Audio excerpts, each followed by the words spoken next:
just for time's sake, I am going to kind of pick up the pace a bit. Now we're going to move on to a W. And a W is real simple because you just shade in these two places.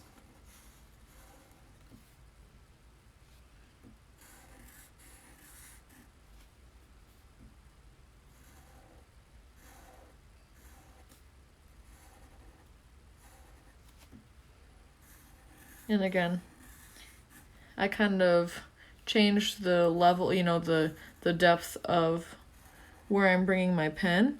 Kind of just vary the height of the different parts of the letter, just to give it a different look.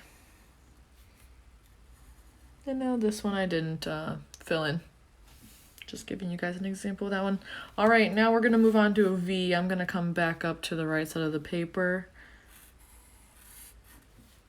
Pretty simple, you're just gonna shade right here.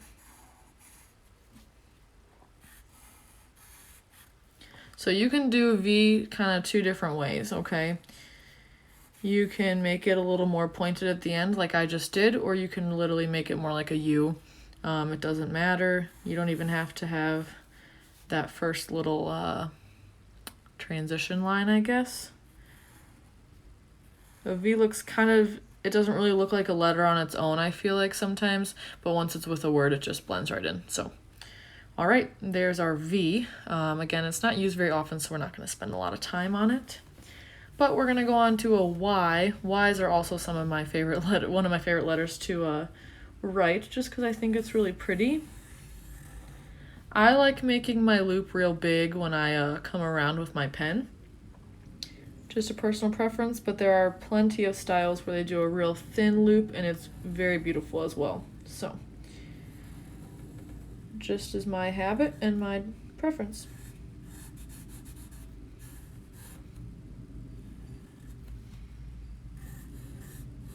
Sometimes I like to write them with the little transition line, just makes it real pretty. Or if you're writing, say you're gonna write thank you, you can write the YOU with or without this extra little piece. Either way. There's really no right or wrong to hand lettering, which I think is really great. I tell people I really like this hobby because there's not really many rules. It's just kind of how you want to do it. And I feel like sometimes when I'm in school, you know, everything is so right or wrong. But with this, you kind of just get to let your mind go free. There isn't, you know, a bunch to study or know in order to know how to do it.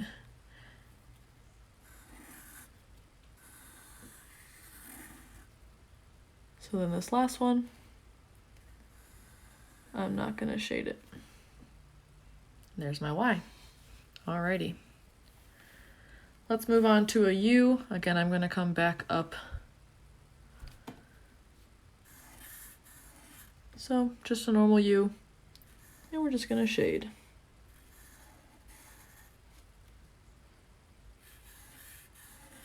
Here I added the little transition piece. You don't have to, but you can.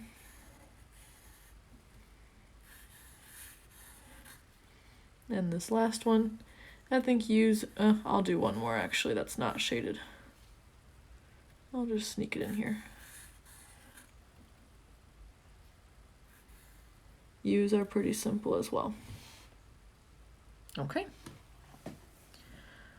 Let's see. Now, okay, so I'm just gonna give you like two examples of writing a Z and an X. We're not gonna spend a lot of time on it.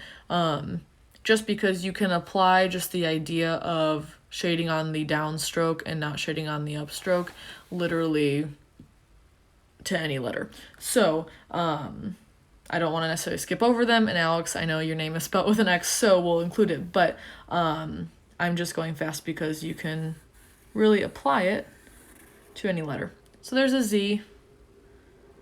Sometimes I think these are pretty fun to write as well and end up looking really beautiful if you're writing a word with it or a name. So I'm just shading where my pen came down and went back up and came back down. When we're finished, if you guys want to kind of just send me a few photos, you can just DM me of, you know, what you practiced, then I would love to just see that. And just, it doesn't have to look good, it doesn't have to look pretty. My letters are literally all over the place, so totally fine, but it would just be fun to see what you guys did. Okay, so there's the Z. Now, to do an X, personally, I also didn't want to teach an X because I don't think I'm very good at writing them.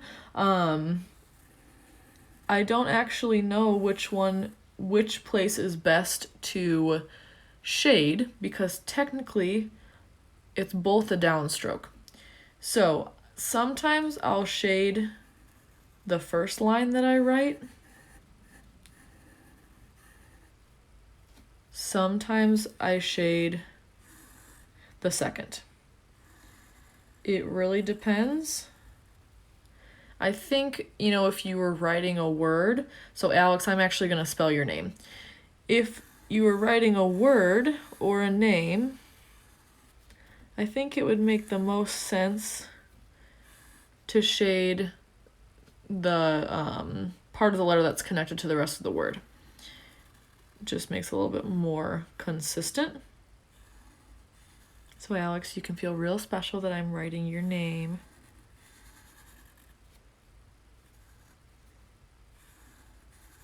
And there we go. So you can really determine what you prefer and just try it out as you're practicing at home. Okay. We just have a few more letters. We just have to do an R, S, I, J, and P. So just hang in there and then we'll kind of get going writing our card so that you have a nice finished product. All right. So with an R, there are a lot of different ways to write an R as well. I like to have a little bit of a loop when I go up and down. So in this case, I really just shade on the second part of this R when you come down. And sometimes I'll give a little bit of depth and dimension to the loop, just because technically it is a little bit of a downstroke. Sometimes I imagine if I was using a brush pen, which I am familiar with, where would the brush shade some of the letters for me? And so sometimes that can help. Now this is a different style of writing an R. And in that case, you really just shade on the right side of the letter.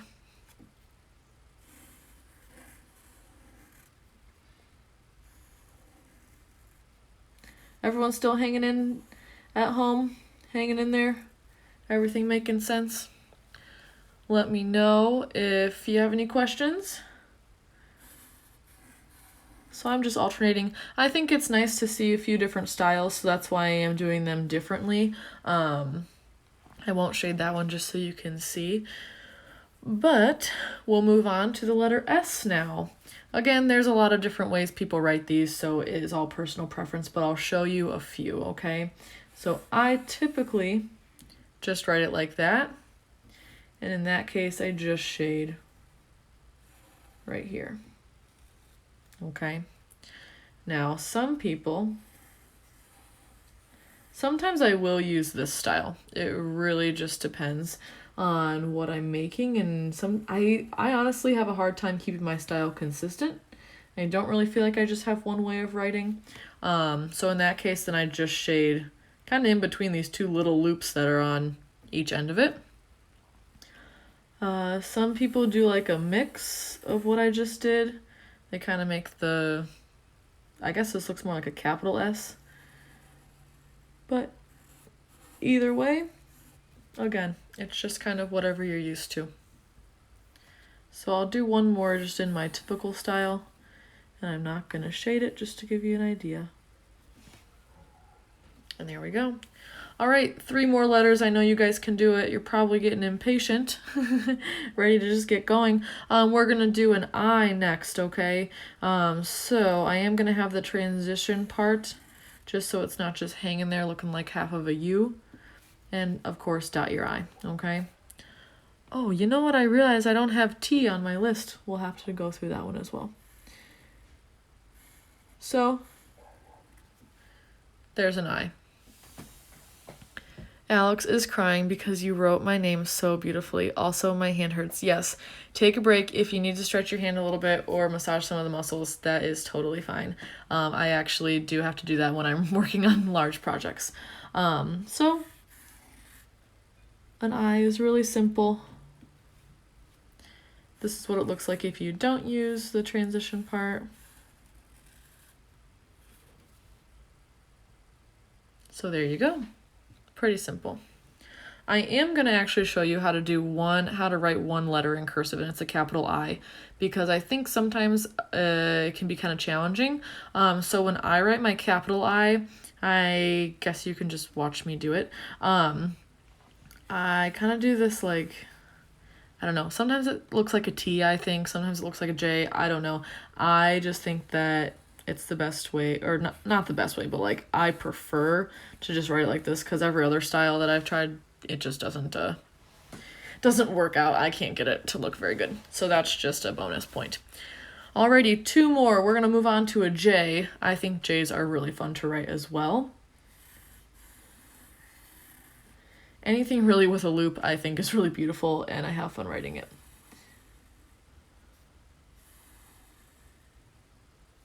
Alrighty. Also, I didn't even ask, but has anyone ever tried hand lettering before? Is this your first time? If you have tried, like, did it go well? Did you teach yourself? Did you go to a class? Just let me know in the comments, because I would be curious.